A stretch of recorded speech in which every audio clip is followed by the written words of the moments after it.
Chapter 4: Enemies Attack and a Rescue? Frost's point of view. We had finally arrived where we wanted to go. New York City. Yes, I said it, New York City. I'll explain how we got there another time. Right now, me and Sonic had arrived in New York City, and now we are waiting for two of our friends in an abandoned place. As we waited, Sonic was still hurt from what happened with Knuckles and Amy. I was still unhappy as well, but I had to keep my anger in check. If not, I could go into dark mode again. I swear, if Knuckles and Amy try to do anything to my brother, I will make sure they never go anywhere near us for years. I was snapped out of my thoughts by the sound of knocking. I walked over to the window that was right next to the door and peeked through. To my relief, it was Leo and Ace. Sonic seemed to have no too because he just opened the door for them. "Hey guys," we both greeted them. To my shock, I saw Leo and Ace had faint tear streaks on their faces. They said they must have been through something as well. As they came inside, Sonic shut the door. Sonic shut and locked the door again while I pulled the curtains shut so nobody could see us. Please don't ask where I got them. We walked over into them and sat down on the floor. "What happened to you guys?" I asked, even though I may know the answers. I saw Leo look like he's about to cry again, but kept calm as best as he could. "Raph said a few horrible things to me," he whispered sadly. "I felt sympathy for this turtle. What did his hot-headed brother do this time?" "What did he do this time?" Ace asked curiously. Leo was silent for a moment before he finally answered. "It was much worse." Leo's point of view. "Now look what you've done. You should know the rules. You weren't supposed to show yourself to a human. You should have left her. Who knows if she's a spy? I leave them tormented. It doesn't matter you saw her excuse for leader. No, Sensei. This is why Leo doesn't get to be leader. It nearly puts us in danger. You're not so perfect at all, Leonardo. I don't understand why he's my brother. I'm stronger, braver, and better than he is. No, I wish I was leader. I wish he stopped holding us back. In fact, I wish he was never my brother." His words, they kept repeating in my head like someone broke the replay button. My tears formed in my eyes. How could you, Raph? How could you? My friends seemed to have saw my tears as Ace patted my shoulder and Sonic gave me a sympathy look. Frost looks like he's holding back his anger. "What did he do, Doc?" Ace asked. I took a deep breath to calm myself. "He saw me rescue a girl from being tormented by some kids," I explained. "He said he would have let them torment her if he saw them. He said I would always put my brother in danger, and yet I'm not so perfect. I get it that I'm not perfect. He wished that I was never his brother."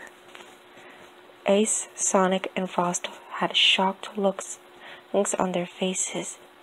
They really didn't like it one bit, especially Frost.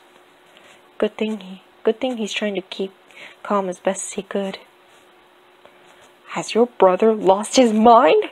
Ace asked in a shocked tone. I shrugged, not knowing the answer. Sonic patted my shoulder as he had tears forming in his emerald green eyes. We turned We turned to look at Ace, as he had a hurtful and ashamed expression on his face. Ace, what happened to you? Ace's point of view. You sorry excuse for a leader. Because of you, dumb rabbit, Lexi is missing. Because of you, Lexi is missing, and none of us has gone looking for her.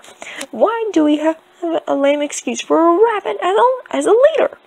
I would have been a better leader. You are the worst leader this team could ever have, Ace. If it wasn't for you, Lexi would still be here. You are the most stupidest and show-off bunny this HQ could ever have. I never knew Duck would be so hateful, but he was right. Why didn't we go looking for Lexi?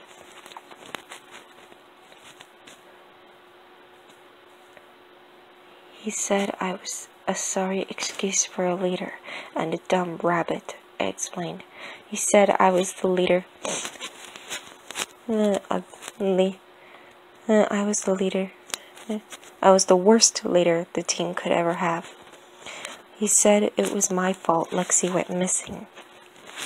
My friends had shocked looks on their faces when Sonic noticed my left arm not moving and twisted the wrong way. He beaten me nearly to a pulp and broke my arm, I said sadly. Frost almost immediately took action and went into doctor mode, rushed over to me and carefully used his frosty breath to create a cast around my arm, and then used his eyes to create a sling for it. Thanks, Doc, I said. He smiled and nodded, though he still had anger in his eyes. Now it was Sonic's turn. We all looked over to him and saw he was going to cry again, and Frost was getting angry again.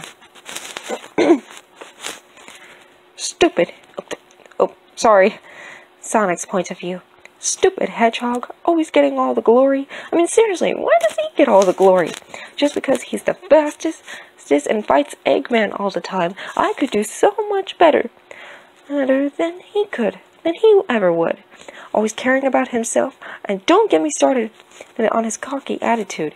I kind of feel sorry for his family, his brother, sister, his adoptive brother, and especially his mother. It's gotta suck for having a son unlike him.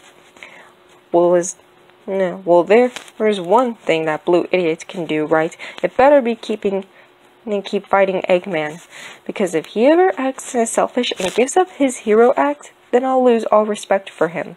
I'll make sure the whole world hates him. Besides, the only reason they actually love him is because he's a hero. He's gonna be mine eventually, whether he likes it or not. Besides, it's not every day that my boyfriend, the greatest hero in the world, spends time with me. It makes me feel so popular. I bet all the other girls are so jealous.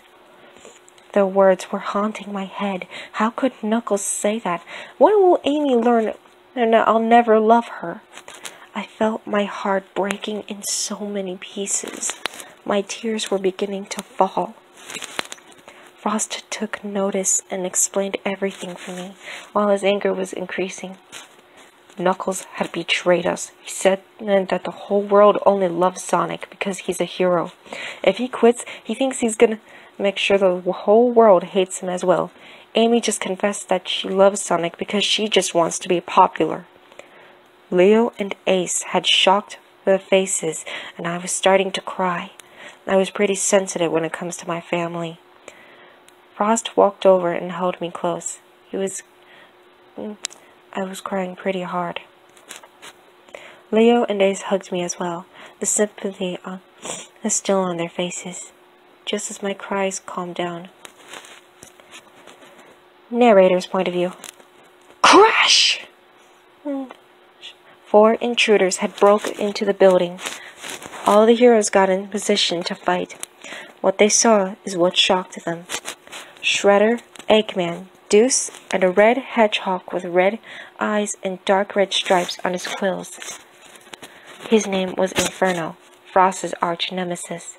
Without no explanation, they started to attack the 4. Although they were fighting very well, they were somehow getting beaten badly. Without knowing, all 4 of them had been knocked out. Now let's dispose them, With that command from Inferno, they began to drag the four somewhere. When they stopped, they were at the docks of New York City. Without thinking, they tossed the four into the ocean. Now, we just let them drown. As the four were sinking in the water, Ace was the first one to wake up and realize that they were in the ocean. He was losing air and was struggling to breathe when he noticed something far from the water. Shadows, or figures of some sort of fish. He didn't know, but he doesn't have time. He swam to Leo and tries to swim up to the surface. His breath had left him. His vision was getting blurry. Water was filling his lungs.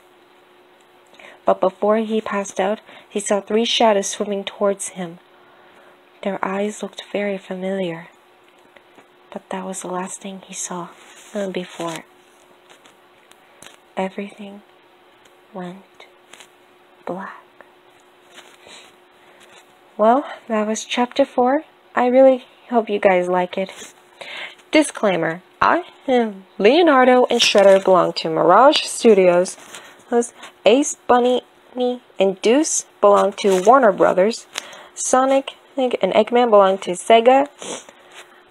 And Frost and Inferno belong to Nathaniel Knox Frost 207. I hope you guys like in chapter 4. I will read in chapter 5 in the next video. See you guys next. See you later, my lovely roses. Bye bye.